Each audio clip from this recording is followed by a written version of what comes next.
Hello friends, welcome back to our channel crazy kitchen. ఈరోజు మనం ఇన్స్టెంట్గా రవ్వతో ఊతప్పం ఎలా తయారు చేయాలో చూద్దాం.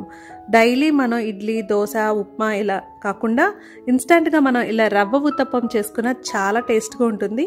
అలా చేసుకోవటం కూడా మనకు సింపుల్గా ఒక 30 మినిట్స్లో అయిపోతుంది. మరి అది ఎలా తయారు చేయాలో చూద్దాం రండి. స్టవ్ ఆన్ చేసుకొని బాండీ పెట్టుకొని, బాండీ వేడెక్కాక అందులో 1 కప్పు బొంబాయి రవ్వ వేసుకొని అది మీడియం ఫ్లేమ్లో గోల్డెన్ బ్రౌన్ కలర్ వచ్చే వరకు వేయించుకోవాలి. అది బాగా వేగాక ఒక బౌల్లోకి తీసుకొని చల్లారనిచ్చి అందులో 2 టేబుల్ స్పూన్లు బియ్యం పిండి వేసుకోవాలి. తర్వాత రుచికి సరిపడినంత ఉప్పు వేసుకోవాలి. నేను ఇక్కడ 1 కప్పు బొంబాయి రవ్వకి 1/2 టేబుల్ స్పూను సాల్ట్ వేస్తున్నాను. అలాగే ఇందులో పెరుగు కూడా వేసుకోవాలి. 3/4 పెరుగు తీసుకోవాలి. పెరుగు తీసుకోవటం వల్ల మనకి ఈ దోశలు చాలా సాఫ్ట్గా మంచిగా వస్తాయి అన్నమాట. పుల్లటి పెరుగు వేసుకుంటే చాలా బాగుంటుంది. పుల్లటి పెరుగు లేకపోతే ఫ్రెష్ పెరుగు వేసుకోండి. ఇవన్నీ కలిసేటట్లు ఒకసారి స్పూన్తో కలుపుకోవాలి. తర్వాత దీంట్లో 1/2 కప్పు వాటర్ వేసుకొని కలుపుకోవాలి.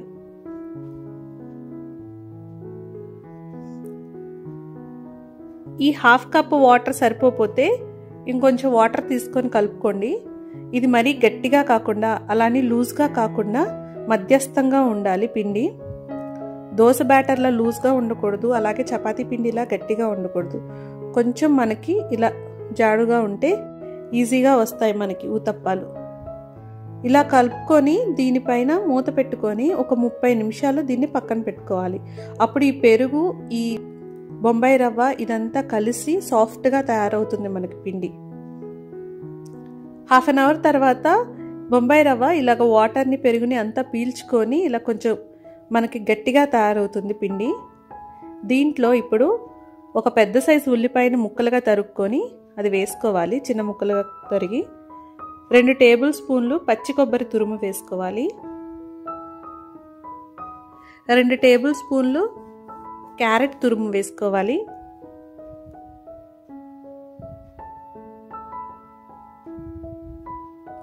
అలాగే పచ్చిమిర్చి, కొత్తిమీర, కరివేపాకు తరుగు కూడా వేసుకోవాలి. అయితే నేను ఇక్కడ ఇది వేసుకోవట్లేదు. మీకు కావాలంటే టేస్ట్కి అవి కూడా యాడ్ చేయండి. ఇవన్నీ వేసుకొని స్పూన్తో అదంతా కలిసేటట్టు ఆ బ్యాటర్ కలుపుకోవాలి. మనకి కనుక పిండి ఇంకా గట్టిగా ఉంది అనిపిస్తే అప్పుడు కొంచెం కొంచెంగా నీళ్ళని యాడ్ చేస్తూ కలుపుకోండి. గుర్తుంచుకోండి, వాటర్ని ఎప్పుడైనా ఒకేసారి కలిపేస్తే అది జారుగా అయిపోతుంది. నీళ్ళని కొంచెం కొంచెం వేసుకుంటూ కలుపుకోవాలి. మనకి కన్సిస్టెన్సీ అప్పుడు ఇలా వస్తుంది. ఇప్పుడు స్టవ్ ఆన్ చేసుకొని మనం పెనం పెట్టుకొని, ఇది ఇక్కడ నాన్ స్టిక్ పెనం కాకుండా మామూలుగా ఇనప పెనం తీసుకుంటున్నాము. ఇవైతే దోశలు బాగా వస్తాయి ఊతప్పాలు. అది వేడెక్కాక దాన్ని ఇలాగా స్ప్రెడ్ చేసుకోవాలి. మనకి బాగా పల్చగా రావండి, ఇది కొంచెం మందంగానే వస్తుంది ఊతప్పం. మీడియం ఫ్లేమ్లో పెట్టుకొని మనం ఇవి కాల్చుకోవాలి. ఇవి కొంచెం మందంగా ఉంటాయి కదా, 2-3 నిమిషాలు టైం పడుతుంది కాలటానికి. ఇప్పుడు అంచుల చుట్టూ అలాగే పైన కొంచెం ఆయిల్ వేసుకొని కాలనివ్వాలి.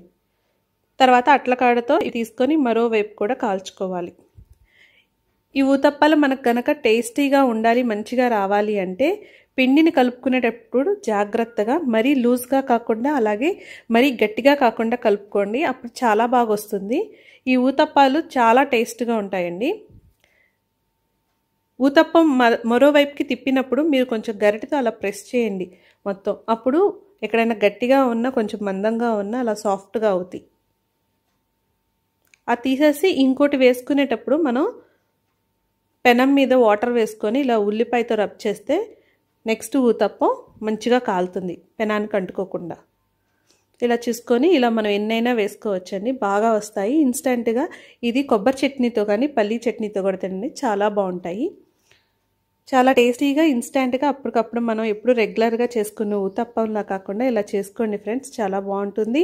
ఈ రెసిపీ మీరు కూడా ట్రై చేయండి. ట్రై చేసి కామెంట్ పెట్టండి. అలాగే ఈ వీడియో నచ్చితే లైక్ చేయండి, మీ ఫ్రెండ్స్కి, ఫ్యామిలీ మెంబర్స్కి షేర్ చేయండి. క్రేజీ కిచెన్కి సబ్స్క్రైబ్ చేసుకోండి. Thank you for watching. Next వీడియోలో మళ్ళీ కలుద్దాం. అంతవరకు టేక్ కేర్.